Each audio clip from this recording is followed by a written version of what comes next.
Je vous propose de reprendre la séance et de confier la présidence de cette séance à M.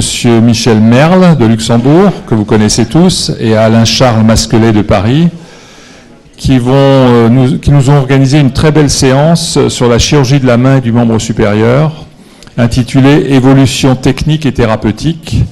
Donc je donne tout de suite la parole à M. Merle. Monsieur le Président, Monsieur le Secrétaire Général, merci d'avoir incorporé dans la densité scientifique de l'Académie de chirurgie une session consacrée à la chirurgie de la main et du membre supérieur. Avec Alain-Charles Masquelet, nous avons choisi délibérément un programme pour vous montrer non pas des choses avec effet d'annonce, mais au contraire notre expérience avec un grand recul. Et je crois que ça, c'est un peu le but de cette session, de vous dire qu'avec recul, ce que nous avons fait avec bonheur, parfois ce que nous avons fait avec malheur et parfois avec certains échecs redoutables. Et je vais tout d'abord donner la parole au professeur Carlier, qui est le chef de service de chirurgie de la main à Liège, qui est membre de notre académie, et qui a revu ses patients et les nôtres avec un recul très important sur les grosses replantations de membres.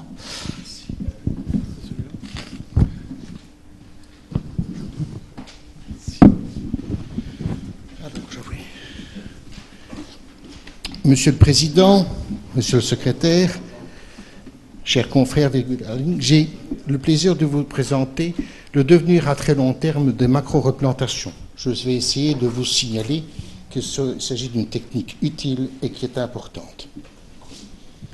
D'accord. Les macro-replantations sont des chirurgies qui se font en amont du poignet et en amont de la cheville. Et elles sont donc importantes car elles peuvent avoir des problèmes musculaires. Cela fait 50 ans que Malt et McCann ont présenté leur publication et cette publication a été faite par le fait que différentes personnes ont publié des techniques chirurgicales qui ont été utiles. Et dans ce cadre, M. Lejeune à Liège et M. Merle a publié et ont réalisé des réimplantations qui ont été faites en 1971 et en 1976. À l'Académie nationale de chirurgie à Paris, une présentation a été faite en 2013 avec Leclerc et nous avons fait cette étude de façon complémentaire car c'est une étude rétrospective et multicentrique. Nous avons revu 12 patients qui ont un délai au moins de 30 ans et ce sont des amputations qui ont été complètes. Les patients étaient âgés en moyenne de 23 ans, 6 à 36 ans, ils étaient tous de sexe masculin. L'amputation était réalisée au niveau du bras à 3 reprises, au niveau du coude à 1 reprise, au niveau de l'avant-bras à 7 reprises et au niveau du tiers distal de la jambe. Le mécanisme lésionnel était lié à une scie circulaire à 6 reprises, à un écrasement à 3 reprises et à des avulsions qui ont été faites à 3 reprises. Les réplantations ont toutes été faites dans les temps nécessaires, avec absence de contre-indication. La technique chirurgicale est réalisée de façon conventionnelle, avec le tout en un temps et mobilisation précoce. Tous les patients ont gardé leurs membres, et donc je ne parle pas des échecs que nous avons eus. Il y a eu des nécessités de rééducation de façon très importante, et généralement, les traitements ont perduré pendant environ 2 ans. C'est exactement la même chose qui est signalée dans la littérature. Les complications immédiates, ça a été une insuffisance rénale et pulmonaire chez un patient, le tout premier, une infection chez 2 patients et un syndrome de Loge, ce qui nous a conduit directement à décider de faire des fasciotomies directement après une macro-réimplantation. Les opérations secondaires précoces, qui ont été réalisées en déant les 3 ans, ont été des ténolyses, de retrait du matériel d'ostéosynthèse, des problèmes infectieux qui ont justifié des drainages complémentaires et des transferts d'opposition. Souvent, plusieurs interventions ont été réalisées dans le cadre chez certains patients. Les opérations secondaires tardives, c'est un problème important, car 3 patients sur 12 ont justifié des problèmes de ce type.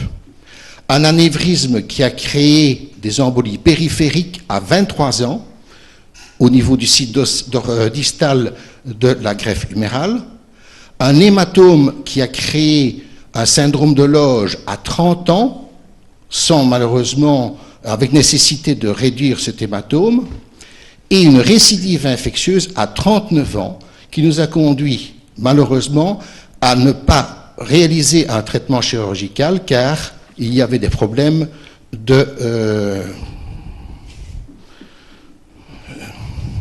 au niveau cicatriciel. Nous avons revu ces patients à intervalles réguliers, ce qui nous a permis de faire des comparaisons. Dans ce cadre, les patients ont tous récupéré une sensibilité de protection. Parfois, elle était quasi normale, mais il y avait une sensibilité de protection qui était un peu diminuée compte tenu du test de Semmes-Weinstein. Les 2 points de discrimination étaient aux environs de 5 à 15 mm. Le diapason était perçu de façon complète au niveau du membre supérieur et la sudation était récupérée, notamment quand il y avait une récupération du nerf médian. Nous avons été surpris que dans certaines circonstances, les collatéralités ont permis des récupérations qui étaient étonnantes. Du point de vue de la mobilité, c'est par rapport au niveau de section. En amont de la section, généralement la mobilité est normale. En aval, tout dépend bien sûr de l'importance lésionnelle. Au niveau du bras, les muscles extrinsèques récupèrent, mais les intrinsèques ne récupèrent quasi jamais. Au niveau de l'avant-bras, les muscles extrinsèques et intrinsèques peuvent récupérer. Un exemple, par exemple, est donné avec notamment la manœuvre de Bouvier. Tous les patients présentent des problèmes pour prendre des petits objets. En ce qui concerne la motricité et surtout la force, on démontre que ça dépend bien sûr du niveau lésionnel, avec au niveau proximal une force qui est de l'ordre de 18 à 20 degrés, et au niveau distal, une force qui est de l'ordre de 50 degrés. Les tests de Jabbar sont démontrés à ce niveau-là. Il y a bien sûr des différences entre les mécanismes par avulsion, les mécanismes par écrasement ou par scie circulaire, avec quelquefois des récupérations qui se font au niveau intrinsèque et qui ne se font pas au niveau des avulsions. Au niveau de la vascularisation, nous avons étudié les tests d'Allen ainsi que le Doppler, et toutes les artères sont restées perméables, à l'exception bien sûr des problèmes d'anévrisme qui ont été mis en évidence. En ce qui concerne les intolérances au froid, tous les patients ont présenté une intolérance au froid, mais ce n'a pas justifié la prise de médicaments. En ce qui concerne les douleurs, les patients présentent un fond douloureux, mais aucun ne prend de médicaments. C'est tout à fait l'inverse par rapport aux amputations.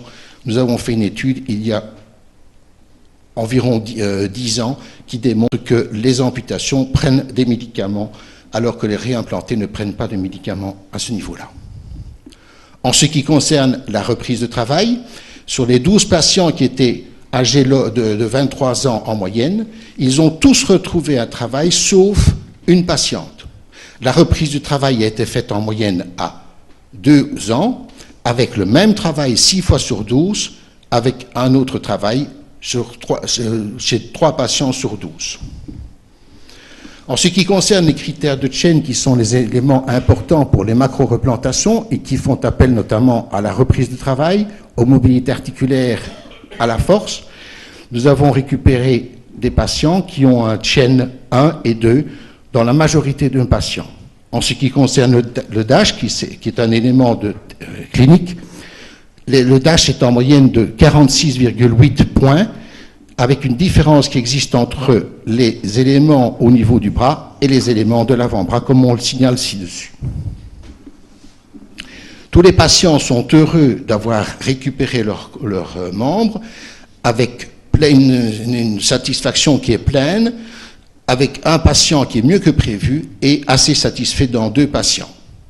Tous les patients auraient fait le même type de chirurgie dans le cadre d'une lésion de ce type.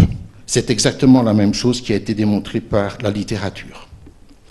En ce qui concerne l'évolution se fait généralement de 3 à 5 ans et l'évolution est très importante car elle permet la décision éventuellement d'un test d'invalidité qui peut se faire. Ceci est un exemple, par exemple, de la réimplantation que M. Merle a réalisée avec une révision qui est vue à 1 an et une révision qui est vue à 10 ans, ainsi que le patient à 41 ans. Ceci est la réimplantation d'un pied qui a été faite il y a 30 ans avec une petite arthrose qui se présente au niveau de la cheville avec une mobilité tout à fait normale et une possibilité de ne pas avoir de lésion plantaire. Ferry a mis par ailleurs un élément très important et cet élément est le fait qu'il y a une amélioration de la qualité de vie de ces patients par rapport aux amputés. C'est donc un élément important. J'ai essayé en son temps de faire un test pour le pronostic des macro-replantations, mais compte tenu de l'évolution qui s'est faite avec notamment des mesures de sécurité ainsi que des mesures d'hygiène, malheureusement ce test n'a pas été important, mais il peut être utile secondairement. Les progrès de la microchirurgie ont été importants, mais malheureusement les résultats sont généralement décevants, même si les patients sont très satisfaits d'avoir ce type de reconstruction. Il s'agit donc manifestement d'une possibilité importante pour ces patients, et comme un de mes patients me l'a dit, on ne peut pas supprimer l'espoir. Ceci est un exemple d'un espoir chez un patient qui a été opéré à Taïwan. Je vous remercie.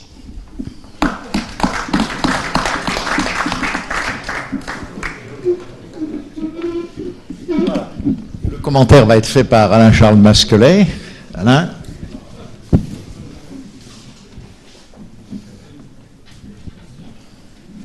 Bien, Monsieur le Président, Monsieur le Modérateur, Monsieur le Secrétaire Général, chers collègues, si je devais résumer en une phrase cette superbe communication, je dirais: la vie ordinaire d'Alain Carlier consiste à nous présenter des choses extraordinaires. Toujours, d'ailleurs.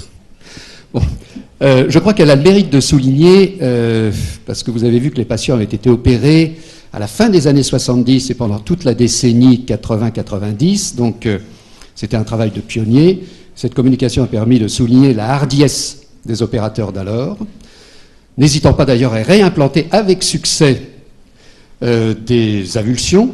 En témoignait le patient avec l'avulsion complète du bras, du membre supérieur et de la cheville. Et puis, en définitive, les résultats que nous a présentés Alain Carlier, eh bien, donnent raison a posteriori aux pionniers de la replantation, chose qu'on ignorait finalement, parce qu'il y a eu des grands courants dans les années 80 pour dire mais ça vaut pas le coup, enfin, etc. Et j'en tire un troisième enseignement, qui est celui, force est de considérer à l'heure actuelle qu'il y a un certain relâchement concernant les indications de replantation. Et je crois que la communication d'Alain Carlier est là pour nous rappeler que finalement nous ne devons pas lâcher la rampe et que nous devons tout faire pour redonner l'espoir aux patients, compte tenu du fait que finalement les résultats ne sont pas si mauvais que cela, malgré la petite note péjorative que tu as voulu insuffler. Alors, que retenir en définitive de cette communication?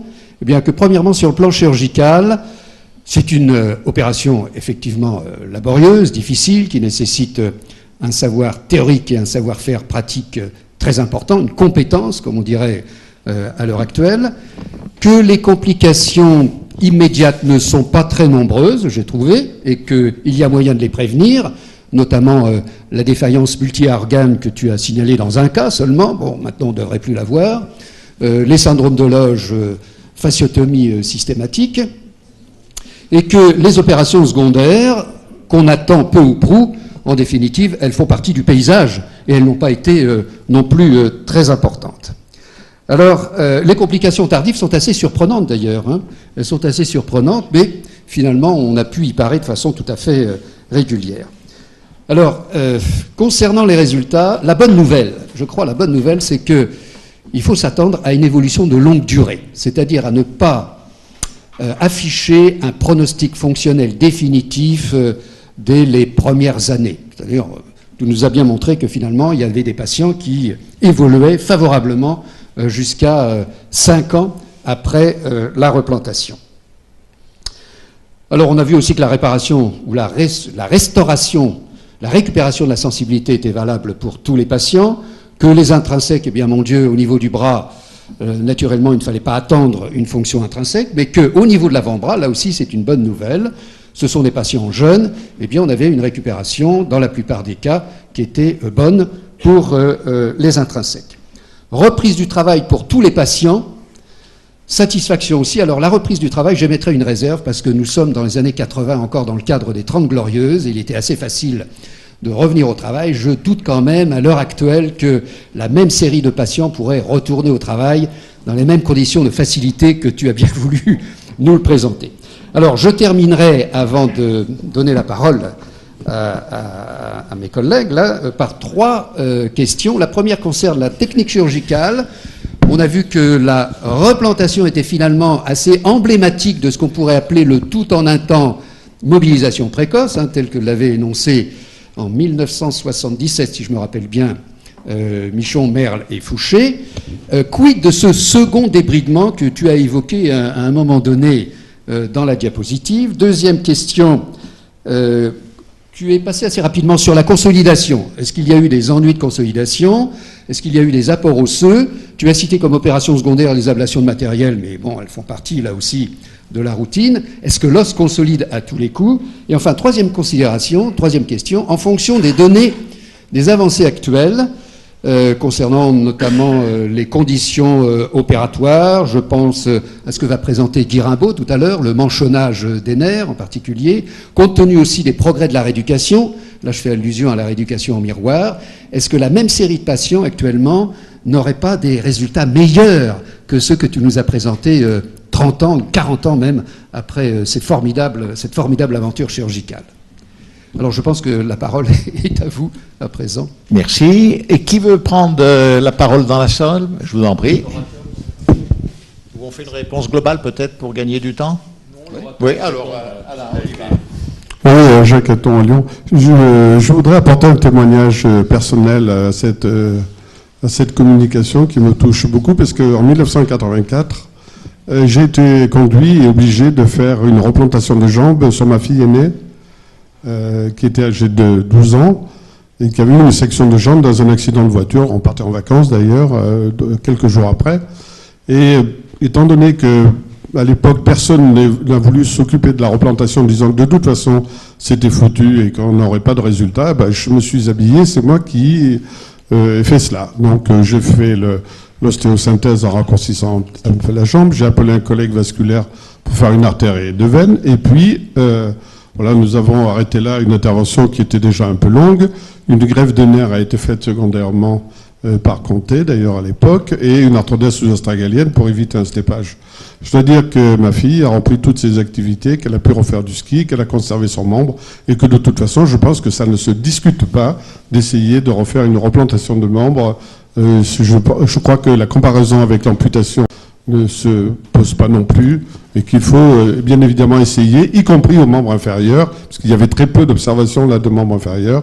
On n'a pas eu de problème de consolidation, et on a réglé le problème d'inégalité par une toute petite épiphysiothèse contralatérale. Voilà. Donc ça a été un succès, si je peux dire, également à apporter à cette observation, puisque celle-ci a 30 ans aussi.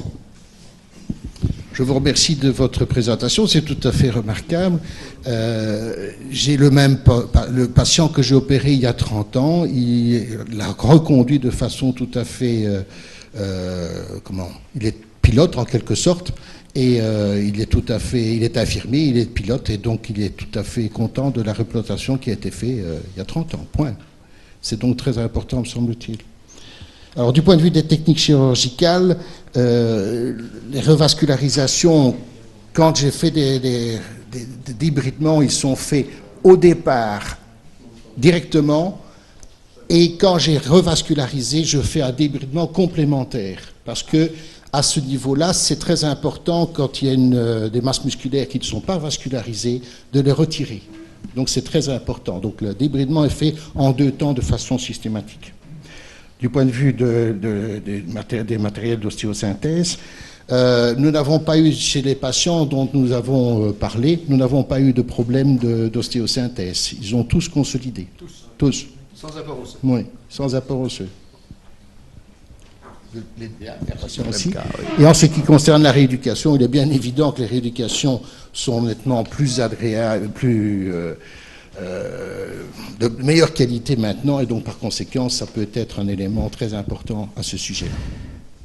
Merci. Vlad et Philippe, vous qui avez fait tourner Boucicaut des nuits entières, quelques commentaires. Pourquoi vous aviez des difficultés à replanter les membres inférieurs?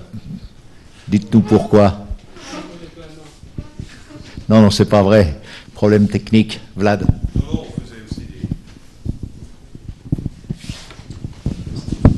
Merci de rappeler Boucicaut et son animateur, le professeur Villain, qui est un génie absolu, qui a vraiment monté comme roue une équipe de choc.